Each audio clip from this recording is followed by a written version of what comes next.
Hey everyone, we're here for another video devotional as we journey through the Gospel of John together. Hope that as you're reading, God's Spirit is just giving you great insights from His Word.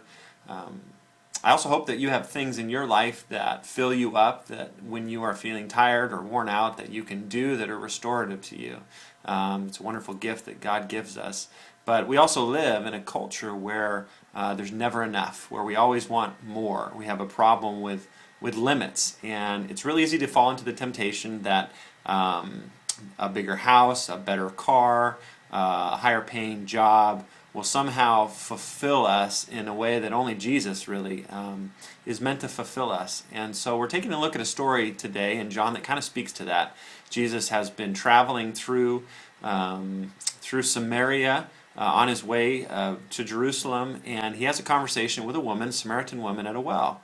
And she is here at this well, like she's come many times before, to get water to take home to her house.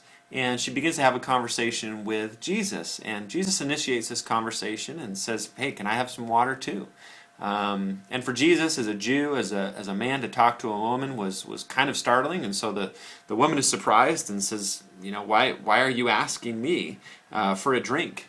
And Jesus says in John 4, verse 10, "If you knew the gift of God and who it is that asks you for a drink, you would have asked him, and he would have given you living water."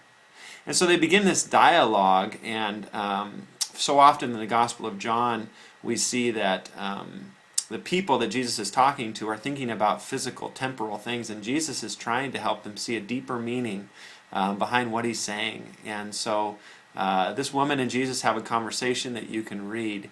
But the point of this conversation, what Jesus is trying to communicate to this woman, is that the things that have filled your life, that you have tried to find meaning and hope in, whether it's your marriages or whether it's in your duties as a wife, they won't fulfill you. But the living water that I am willing to give you will be all the water that you could ever need.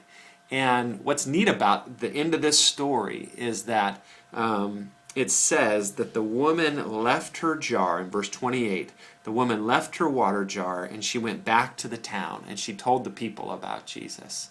So this jar that kind of symbolizes the temporal, the physical, the constant need to be filled, she leaves it at the well. She doesn't need it anymore. Why?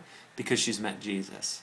And so as you read this passage today, my invitation, my challenge, my encouragement to you is to reflect on the things in your life that you've maybe tried to find meaning and fulfillment in, whether it's a new baby or your work or the amount of friends on Facebook you have, whatever it is. And to ask the question of God, are there ways that you want to fill me, that you want to be what sustains me and gives me hope and meaning? And so as you reflect on that, I'm confident that God will speak to your heart and will help you to see where you can follow Him and rely on Him in a more deeper and life-giving way. Because Jesus, as He says in this passage, is the living water, the well that never runs dry. Have a great week, and we'll see you again on Thursday.